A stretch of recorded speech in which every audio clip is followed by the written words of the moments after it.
izzata illa bil Islam, wala islama illa bi syari'ah, wala syari'ata illa bidaulah, daulah khilafah rasyidah.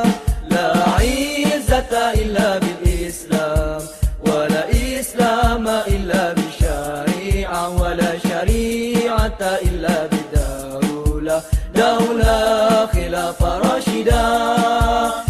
Tiada kemuliaan tanpa Islam, tak sempurna Islam tanpa syariah, takkan tegak syariat tanpa daulah, daulah khilafah rasyidah. Bismillahirrahmanirrahim. Proses lahirnya Bani Abbasiyah.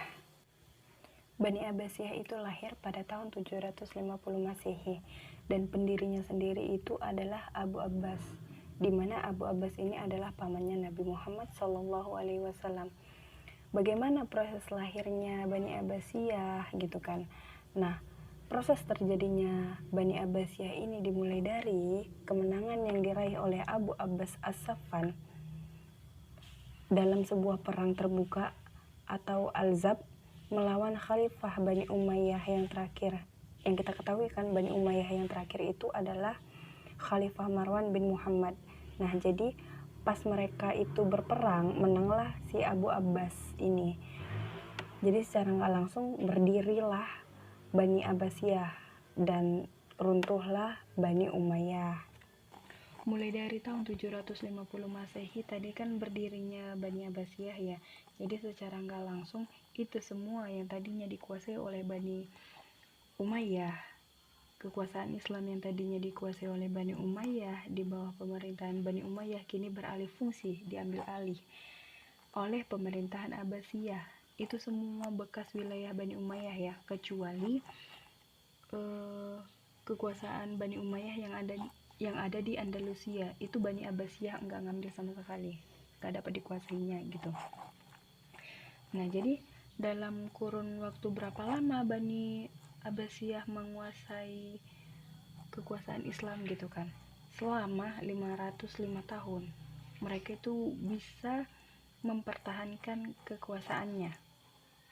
Dan selama 505 tahun itu pula ada 370 khalifah yang mampu memimpin peradaban Bani Abbasiyah, dan selama peradaban itu pula mereka mampu menciptakan peradaban menjadi peradaban yang semua dunia itu berkiblat pada Abbasiyah gitu. Bisa dibilang pada generasi Abbasiyah ini mereka mampu melahirkan generasi-generasi emas, generasi-generasi para ilmuwan. Kita next, ada fase-fase pemerintahan Bani Abbasiyah. Yang pertama, fase pembentukan. Fase pembentukan ini kita ketahui tadi ya, sebelumnya di awal itu, fase pembentukan Bani Abbasiyah itu mulai dari tahun 750 Masehi sampai 847 Masehi. Ini dikatakan tahun pembentukan, atau kalau tahun Hijriahnya itu 1302 Hijriah sampai 2302 Hijriah. Itu fase pembentukan. Masuk ke fase kedua. Fase kedua pada tahun 232 sampai 334. Ini adalah fase kejayaan. Maksudnya fase kejayaan Islam, fase terlahirnya para ilmuwan-ilmuwan Islam. Dan ada juga fase yang ketiga. Fase yang ketiga itu mulai dari tahun 334 Hijriah sampai 447 Hijriah. Ini disebut dengan fase perkembangan ilmu. Maksudnya fase perkembangan ilmu itu tetap masih berjalan, walaupun agak sedikit menurun ya, karena ada pertukaran antar pelajar, antar negeri, antar daerah gitu. Pengaruh negatif dari pertukaran pelajar ini mengakibatkan para ilmuwan-ilmuwan Islam itu tidak sepenuhnya mengambil hukum ataupun mengambil ilmu itu tadi berdasarkan ilmu Islam, karena mereka itu udah dimasuki ataupun dikasih pemahaman tentang pemahaman-pemahaman lain di luar Islam. Jadi sudut pandang cara berpikirnya itu tidak mengarah pada Islam lagi, dan inilah faktor-faktor yang mempengaruhi cara berpikirnya umat Islam itu semakin menurun. Adapun fase keempat mulai dari tahun 447 Hijriah sampai tahun 590 Hijriah ini, fase ini sering kita sebut dengan fase Bani Saljuk, ataupun kalau dalam sejarah itu disebut dengan fase pengaruh Turki. Nah, disinilah mulai mulai nampak kalau peradaban Islam itu mulai nampak sedikit menurun gitu. Dan masuk ke fase kelima. Fase kelima itu tahun 590 Hijriah sampai 656 Hijriah. Disinilah fase kehancuran kekuasaan Islam Abbasiyah. Tumbuhnya peradaban ilmu pengetahuan pada masa Abbasiyah. Ya, sebagaimana yang kita ketahui ya, pada masa Abbasiyah dalam sejarah itu dikenal sebagai daulah yang mampu menciptakan peradaban yang begitu pesat dan berkualitas. Fakta ya, fakta sejarah, catatan sejarah itu membuktikan bahwa pada masa itu para khalifah membebankan biaya pendidikan itu kepada negara, jadi rakyatnya sama sekali tidak membayar pendidikan pada saat itu. Kenapa pemerintah itu memfasilitasi mereka yang ingin belajar, yang ingin menambah wawasan tentang ilmu pengetahuan? Karena pada masa Abbasiyah itu pemerintah memang beranggapan kalau ilmu pengetahuan itu lebih penting kayak gitu. Makanya pemerintah secara jor-joran mengasih dananya ataupun mengeluarkan dana untuk pendidikan pada saat itu lebih besar daripada yang lain. Pemerintah di situ membuka perpustakaan, menggratiskan uang sekolah, honor guru itu lumayan tinggi gitu.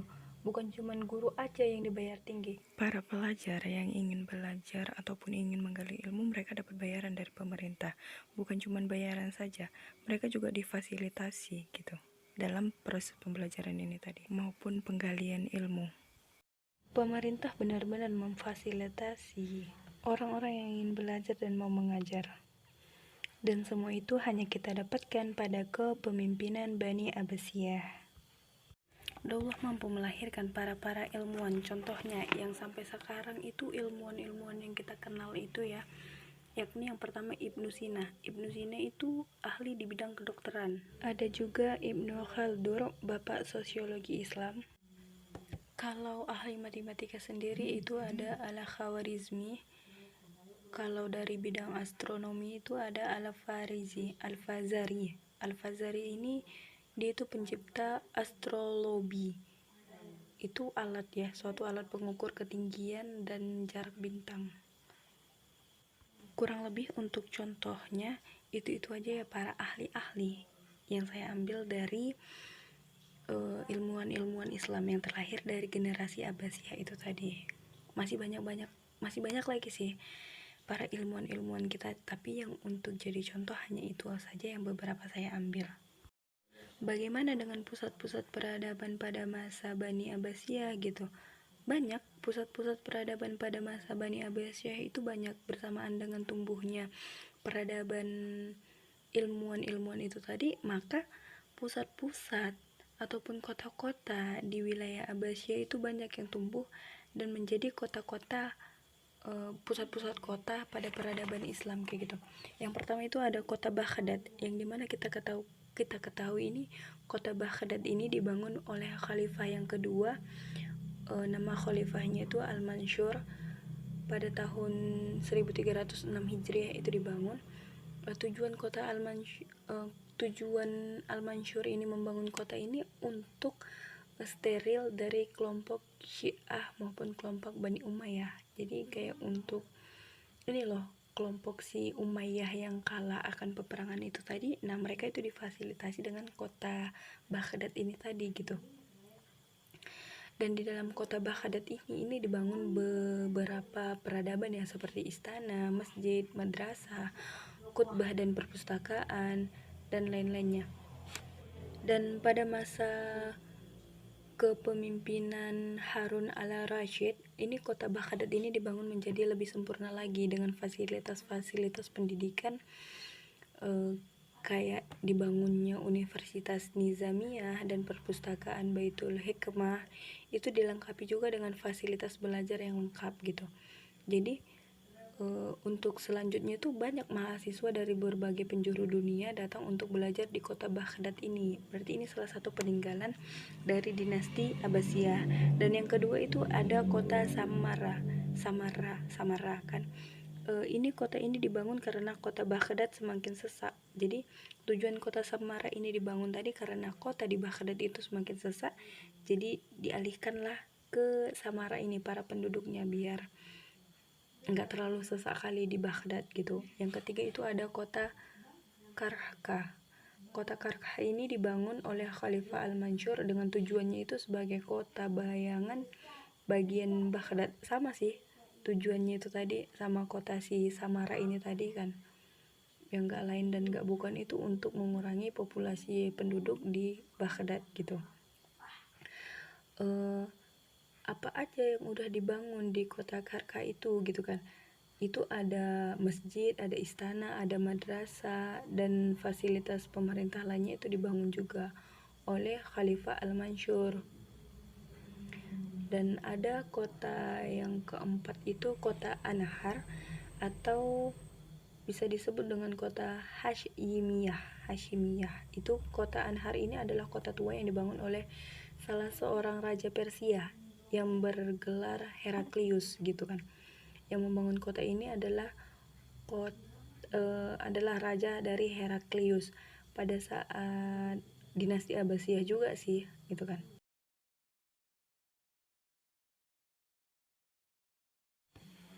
Selama 4 tahun Abu Abbas itu menjadi khalifah yang memimpin dinasti Abbasiyah gitu kan. Dia kan khalifah pertamanya dinasti Abbasiyah. Nah, dia itu menjabat selama 4 tahun. Selama dia menjabat menjadi 4 tahun ini kota Anhar ini menjadi pusat kotanya Abbasiyah loh. Jadi pada perkembangan peradaban Abbasiyah itu mengalami masa-masa puncak kejayaannya, ya kota ini termasuk di dalamnya kayak gitu, karena dia menjadi pusatnya kota di Abbasiyah, di masa Abbasiyah itu tadi.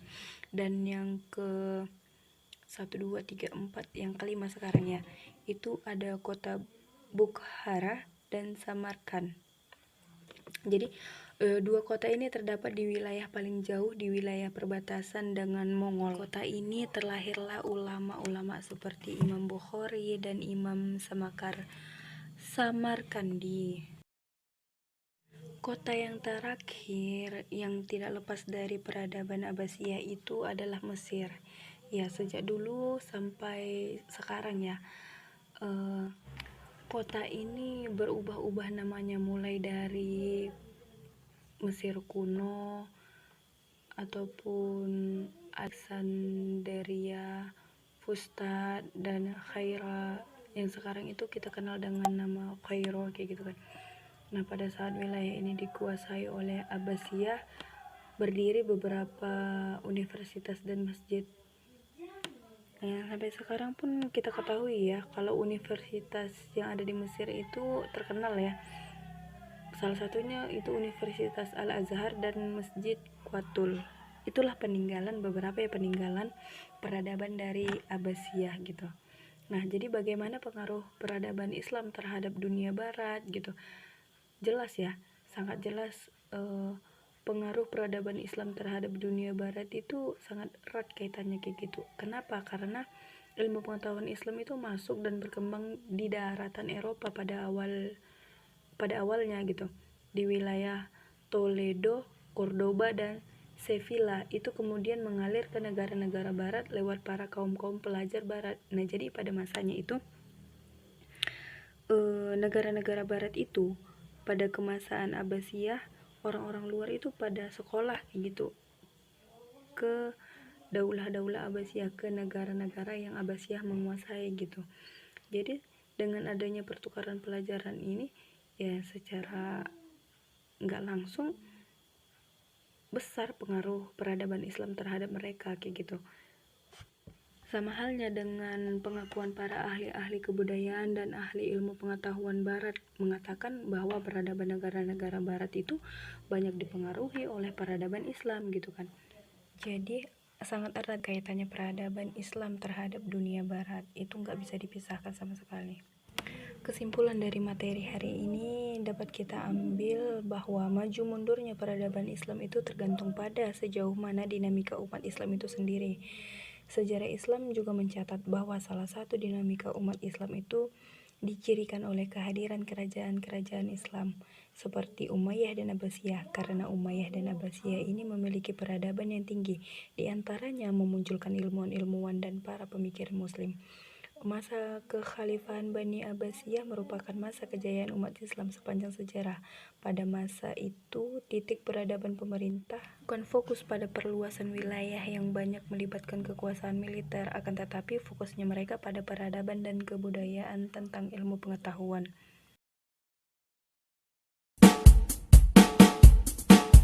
La izzata illa